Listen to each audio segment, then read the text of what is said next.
She want me to lock it down, but I told her to pass the key. You gotta slow it down, girl, you moving too fast for me. Nobody did it like this, so they wonder, they asking me if I can slow it down, cause it's coming too fast for me. We back. Diatribe Sports is back. And this time, we gonna make it pop. We gonna get this thing popping. Very excited about this new year, 2026. 2026. We picked up great draft picks. We got great camps happening. God willing, we had no injuries during camp. You know what I'm saying? We got people signed. George Pickens signed, ready to play ball. Ready to play ball. He didn't get caught up in the bull. Getting ready to play some ball. Seems like a team player, very mature. Very mature. Nothing better than a mature George Pickens, baby. Nothing better than that. From what I understand, Dak is looking good. Flournoy, looking good. Camden Brown, where did this Negro come from? It's like we're stacked. We're stacked at that position, the wide receiver position. It's crazy. Jonathan Mingo, did you see the pass that my man Milton threw? Joe? Big Joe? Come on, man. So much to be excited about. So much to be excited about with these Dallas Cowboys. However, I have to say this. Cowboys fans, my brethren, my sisters, we gotta be more careful about how we speak this year, man. I done already had a couple of people get all gassed up and say what y'all think they say we say. It's our year. It's our year, Daryl. I'm feeling it. Yeah, I've been feeling it for 30-something years. And I'm optimistic too. But we gotta be more careful about how we speak about these Cowboys because I can't take the heartache, man. So we gotta take it game by game. Game by game, even in the preseason. Right now, the Saints are up. The Saints are up next. Sam Howell, Joe Milton will be fighting for that number 2 position. The eye test tells me it's Bazooka Joe. That's what my eye test tells me. Now, Sam, he's played some good ball. Veteran. He can run an offense. But there's just something about Joe, man. There's something about Joe as he gets more mature and he starts to understand that offense and everything slows down for him. Looking really good the past couple of games, especially this last one, throwing dimes, running the ball, scoring touchdowns. So this week, we're going to see who our number 2 is. Our next biggest question is the running back room with Jaden Blue and Malik Davis. I'm sure that Davis has got it. I don't think that Jaden Blue has blown people's minds. I think these last couple of games, you see flashes of what he was drafted to do. I think once the game gets a little bit, better mentally for him, you might see him carrying the ball maybe 10, 12 times in a game. That would be beautiful. But right now, I think Malik Davis is our number 2 running back just because. I think we're going to be just fine in that regard. So I'm not worried about our run game. I'm not worried about our pass game too much. I'm worried about that right tackle, though. That right tackle position is going to be crazy. That's going to be a crazy, stressful time for me. I thought that maybe the Cowboys would come back and they would do something in the realm of going out and getting us a veteran, because Steele is a liability. Straight liability. I don't know what we're going to do about that. I'm stressed about it right now as I'm sitting here thinking about it. He's like the weakest thing we got going on, actually on the team, in my opinion. That right tackle position is going to be crazy, crazy stressful. But I'm hoping and I'm praying that maybe there'll be a move made mid-season. Because if he gets injured, we're not that deep. We're not that deep on that side. So we got to really get our minds around how that's going to pan out. That's the only position that I feel like we got a weak point. So, but other than that, I'm excited to watch this defense get busy. Jaishawn Barham, boy. Jaishawn Barham. Man, I want that right now.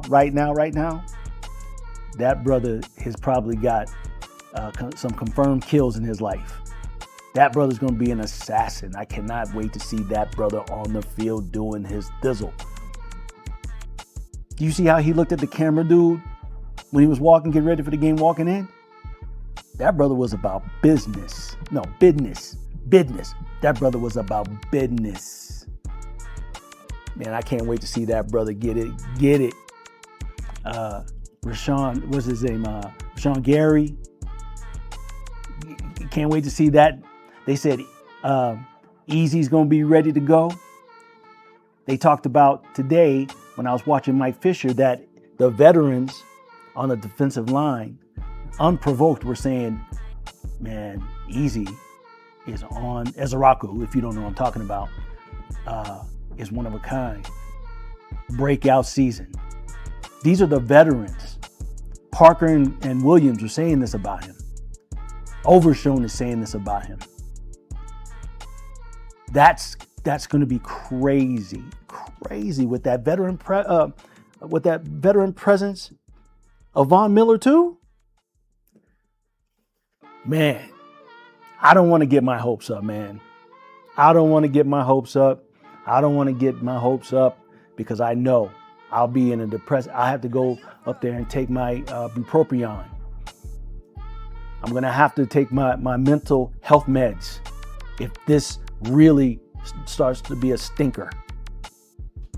But we'll know something when they play the Giants.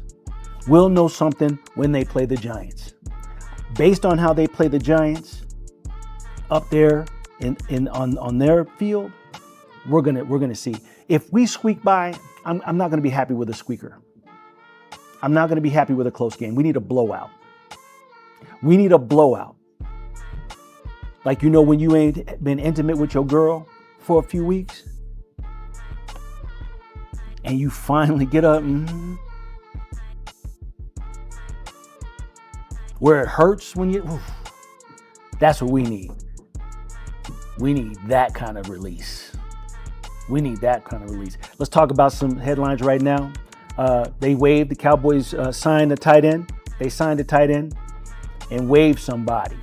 Let's read this real quick. They signed a tight end, Mitchell Van Vuren. I don't even know how to say that. They waived him today. They signed him today. They signed tight end Mitchell Van Vuren. I wonder where he's come from. Probably the Netherlands or something like that. And they waived defensive tackle Kelvin Gilliam, who was injured. That was what they did. That was one of their transactions today. During this last game, they only had 2 tight ends that were active, and that was Luke Schoonmaker, Zach Kuntz, with DJ Rogers and Michael Trigg, both injured. Michael Trigg is another one. I forgot about him. Michael Trigg is going to be a straight-up baller. Now, from what I understand about that injury, it's nothing to be concerned about. I think it was just a little tweak. But, you keep him out and you keep him healthy because he will make the 53. So Michael Trigg is going to be another one. Let's talk about the Native American brother that's on the team. The offensive lineman Shiaz Pete, the Navajo Indian. Let's read a little bit about him. Did you see the speech that he gave? I'll have to show it. I'll show it here in a second. But They said that he got a standing ovation. The standing ovation was incredible, Pete said. Want to take a moment to thank all the fans and the people who showed up to support me and celebrate my name and wear my jersey. I lost count of how many Navajo Nation flags I saw. I saw Salish Nation as well, which is awesome. I tell you what, that would be a great story for us. If you watched the video and you saw the speech was beautiful. It inspired me as well. However, based on some of the things that I've read and some of the pundits' takes on it, it's a far stretch that he would make that team. So, it would be a great story, but we shouldn't get our hopes up that is going to happen for the brother. Maybe he can get on the practice squad, but I'm sure that that's probably not going to be the case. But it's a great story. So shout out to Shiraz Pete. Let me say it again. Make sure I say it right. Shiraz Pete of Navajo Nation. Hey, good luck to you, my brother. But last but not least, right? Let's talk about Camden Brown. Camden Brown, I think from all the wide receivers out there, has been probably the most consistent out of all of them, except for the ones, of course. Camden Brown is going to make this team. I'm sure of it. They're going to keep him on the 53, even if they keep him as a wide receiver 4 or special teams. I'm sure of it. You can't let him get away. Camden Brown can't get away. You got to find a way to keep that brother on the field.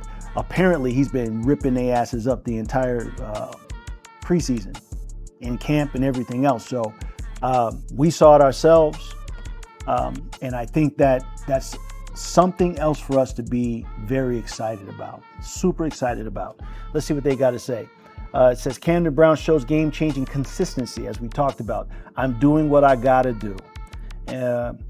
And it says here that Brown's training camp in Oxnard was headlined by highlight catches almost daily. And he went on to steal the show in the preseason opener with a 2-touchdown swing with the Seahawks.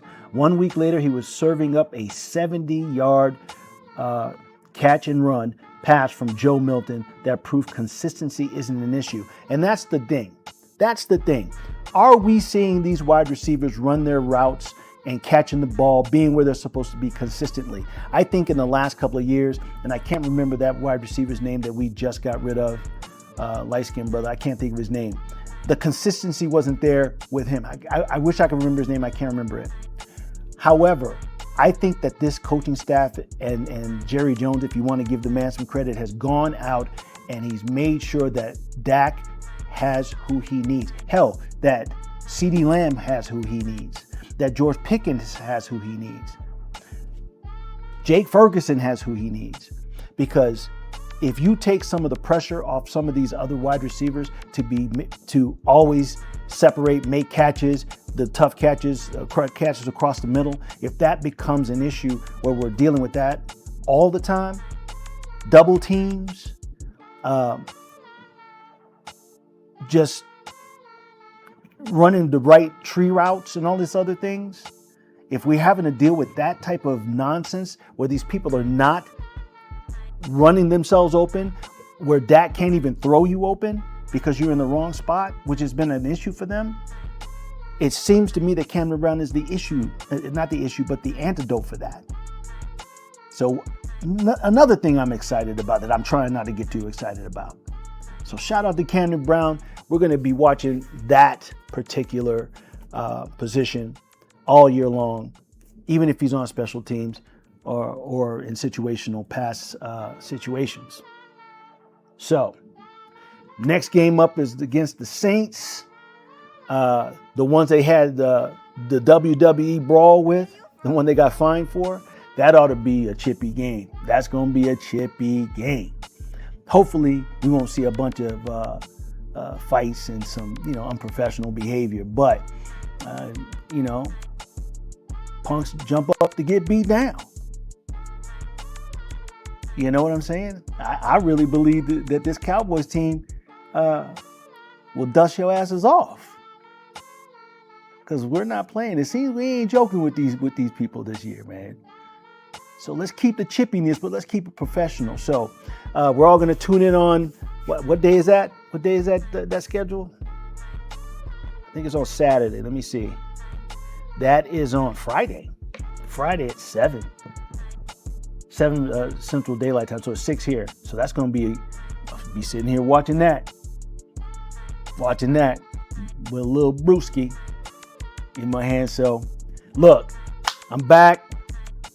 Like, subscribe, share, tune in. Hopefully I'll get my boy Nitty on here. We'll talk sports. We're not just going to talk football. We're going to talk about all types of sports. It's Diatribe Sports. Not exclusively all football.